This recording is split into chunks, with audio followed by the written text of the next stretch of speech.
नमस्कार दोस्तों, ocean network में आपका स्वागत है। जिस तरह के हालात शंभू बॉर्डर पर, खनौरी बॉर्डर पर और हरियाणा से लगते हुए पंजाब के दूसरे बॉर्डर्स पर पैदा कर दी गई है, उसको लेकर के केंद्र सरकार की भौवें तन गई हैं। गृह मंत्री अमित शाह काफी नाराज बताए जा रहे हैं, क्योंकि ये माना जा रहा है केंद्र के स्तर पर कि पंजाब सरकार ने खास तौर से वहाँ की आम आदमी पार्टी की सरकार की ढील की वजह से ही शंभू बॉर्डर पर इतनी बड़ी संख्या में ये लोग इकट्ठा हुए हैं। और केवल इकट्ठा नहीं हुए हैं, बल्कि ये कई तरह की मशीनें लेकर के वहाँ पहुँच गए हैं। और ये पॉक लेन मशीनें हैं जिनसे बैरिकेड वगैरह तोड़े जा सकते हैं, रास्ते बनाए जा सकते हैं और इसके चलते टकराव की स्थितियां पैदा हो गई हैं। और ये ऐसे रास्तों से वहां पहुंचाई गई है शंभू बॉर्डर पर, खनौरी बॉर्डर और दूसरे बॉर्डर्स पर, जो आम तौर पर छोटे रास्ते माने जाते हैं। यानी जो गांव के रास्ते हैं उनके जरिए इनको ले जाया गया। और कुछ मशीनों को जो ट्रैक्टर ट्रॉली के साथ दूसरे किसान किसान पहुंचे हैं एक दिन पहले, उनके बीच में इनको एक तरीके से छुपा करके लाया गया है, ताकि किसी की निगाह ना पड़ जाए।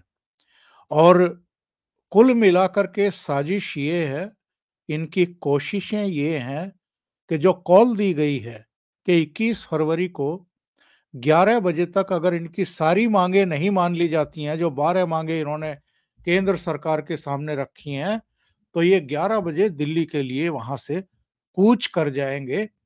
और कूच भी क्या करेंगे, इनका जो रोड मैप है वो ये है कि जो ये भारी भरकम मशीनें लेकर के ये पहुंचे हैं बॉर्डर पर, शंभू बॉर्डर पर और दूसरी जगहों पर, इनके जरिए जो हरियाणा पुलिस ने इनको रोकने के लिए बैरिकेड लगाए हैं, जो कटीले तार लगाए हैं और दूसरी चीजें, दूसरी व्यवस्थाएं की हैं, उनको ये उखाड़ फेंके।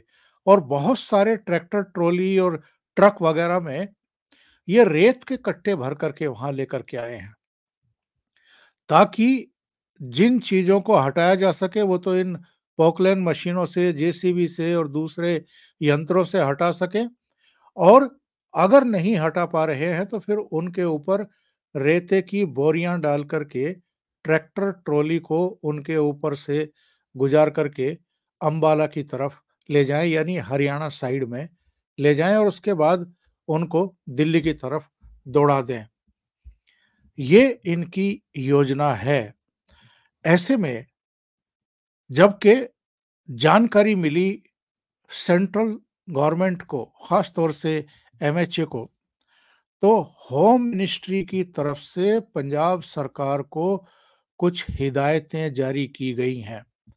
और बताते हैं कि गृह मंत्री अमित शाह अब तक की जो ढीला ढाली रवैया रहा है पंजाब सरकार का, उसको लेकर के नाराज हैं। उनके तेवर सख्त हुए हैं। उन्होंने साफ साफ ये दिशा निर्देश जारी करने को कहा है एमएचए के अधिकारियों को पंजाब सरकार के लिए, कि अगर अराजक तत्वों पर कार्रवाई नहीं होती है, उपद्रव की खुली छूट दी जाती है, अगर कानून व्यवस्था जो कि राज्य का विषय है उसको ठीक नहीं किया गया, और ये लोग रोक के बावजूद अगर बैरिकेड तोड़ करके या भारी भरकम ये मशीन वहां लगा करके किसी भी तरह की हरकतें करते हैं, तो फिर उसकी जिम्मेदार पंजाब सरकार ही होगी। और आप जानते हैं कि अगर किसी राज्य में कानून व्यवस्था बिगड़ जाए या बिगाड़ दी जाए और राज्य सरकार मूक दर्शक बन करके बैठ जाए, हाथ पर हाथ रख करके, और कोई कार्रवाई ना करे, इस तरह के उपद्रवियों को रोके ही नहीं, तब केंद्र के पास 355 और 356 का यूज करने का पूरा पूरा अधिकार बन जाता है और केस बन जाता है। यानी सरकार को बर्खास्त करके वहाँ राष्ट्रपति शासन भी लगाया जा सकता है। सेंट्रल गवर्नमेंट एक्चुअल में जो कुछ ये चल रहा है इस समय पंजाब में, और 4 दौर की बातचीत हो चुकी है। सेंट्रल गवर्नमेंट प्रधानमंत्री नरेंद्र मोदी अपने विश्वस्त पीयूष गोयल को, कृषि मंत्री अर्जुन मुंडा को और गृह राज्य मंत्री नित्यानंद राय को चंडीगढ़ भेज चुके हैं 3 बार। 1 दौर की बातचीत दिल्ली में हो चुकी है। इसके बावजूद ये लोग मानने, समझने को, रुकने को तैयार नहीं हैं और दिल्ली पहुंचने की लगातार धमकियां दे रहे हैं।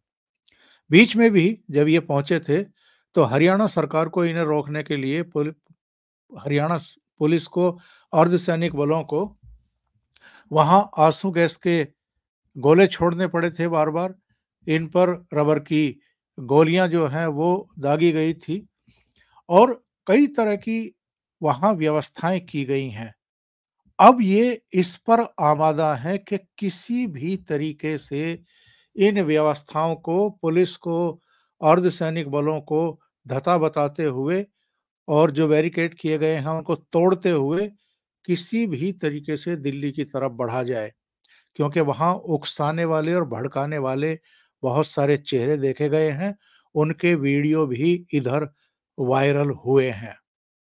तो ये जो खतरा दिखाई दे रहा है और पंजाब सरकार की खास तौर से अभी तक जो भूमिका रही है या रवैया रहा है ढीला-ढाला, जिसके चलते इतनी बड़ी संख्या में खास तौर से शंभू बॉर्डर पर ये जमावड़ा हो गया है और इन्होंने चूँकि 21 फरवरी को सुबह 11 बजे का समय दिया है, तो अब से कुछ घंटे बाद ये लोग रवाना होने की कोशिश करेंगे और ऐसे में वहाँ क्लैश होगा। जिस तरह की भारी भरकम मशीन लेकर के ये आए हैं, उसको देखते हुए हरियाणा के डीजीपी ने पंजाब के डीजीपी को एक चिट्ठी लिखी है और इस चिट्ठी में डिटेल जानकारी दी गई है। ये बताया गया है कि वहाँ ये आंदोलनकारी किस-किस तरह की मशीनें लेकर के पहुँचे हैं। वो जेसीबी से लेकर के पोकलैन मशीनें तक उसमें शामिल हैं और रेत के कट्टे भी, बोरियां भी ये भर करके ले गए हैं। तो इसके बाद जब पंजाब के डीजीपी को हरियाणा के डीजीपी की चिट्ठी मिल गई और इस चिट्ठी में ये कहा गया है कि इनको जब्त किया जाए, जितनी मशीनें वहां पर पहुंची हैं, इनके जो भी चालक हैं या जो भी मालिक हैं, उनके खिलाफ कार्रवाई की जाए, क्योंकि ये अराजकता फैलाने के लिए और बैरिकेड तोड़ने के लिए वहां पर लेकर के गई हैं, मंगाई गई हैं और ऐसे में जो वहां अर्धसैनिक बल और हरियाणा पुलिस के जवान लगे हुए हैं, उनकी जान पर भी बन सकती है। मैं आपको वो दृश्य दिखाता हूं जो वहां पर इन मशीनों के पहुंचने के बाद निर्मित हुए हैं। ये अमर उजाला की वेबसाइट पर है।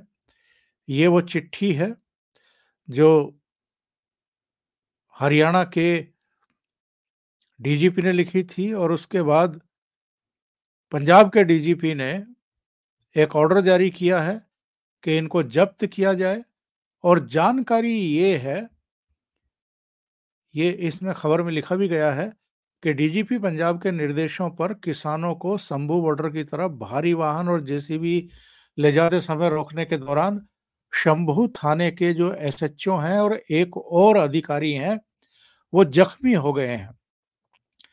पटियाला शंभू थाना के प्रभारी अमनपाल सिंह विर्क और मोहाली के एसपी जगविंदर सिंह चीमा जख्मी हुए हैं, जिन्हें नजदीकी अस्पताल में भर्ती कराया गया है और अधिकारियों ने शंभू बॉर्डर से करीब 5 किलोमीटर पहले नाकाबंदी की थी, जहां पर यह वाकया हुआ है। थाना प्रभारी विर्क के घुटनों में चोट आई है, ये बताया गया है। और जो मैं आपको बता रहा था कि हरियाणा डीजीपी ने एक चिट्ठी लिखी है, अ, इसमें ये कहा गया है कि किसान आंदोलन में पोकलेन मशीन और जेसीबी मशीनों को जब्त किया जाए, जो वहां पर लेकर के ये लोग पहुंचे हैं, दबा छिपा करके लेकर के पहुंचे हैं और इसके बाद जो है, ये कार्रवाई करने के लिए पंजाब के डीजीपी और पंजाब सरकार बाध्य हुई हैं। इसमें ये जानकारी भी दी गई है खबर में कि जत्थेबंदियों ने युवाओं की ज़िम्मेदारी लगाई है कि साहब 50 युवाओं को मोर्चा सँभालने की ज़िम्मेदारी दी गई है, जो बैरिकेडिंग तोड़ने की ज़िम्मेदारी सँभालेंगे। सभी को अपनी-अपनी ड्यूटी दी गई है। इसमें कोई ट्रैक्टर चलाएगा, कोई बैरिकेडिंग तोड़ने का काम करेगा, कोई रेत की बोरियों को ट्रॉलियों के आगे लेकर के जाएगा और इसी प्रकार आंसू गैस के गोलों को का प्रभाव कम करने के लिए युवाओं के हाथों में गीली बोरियां भी होंगी। और ये भी जानकारी दी गई है कि नदी का रास्ता भी जो है वो खुला हुआ है। तो ये सारी जानकारियां वहां से आ रही हैं, यानी टेंस माहौल है।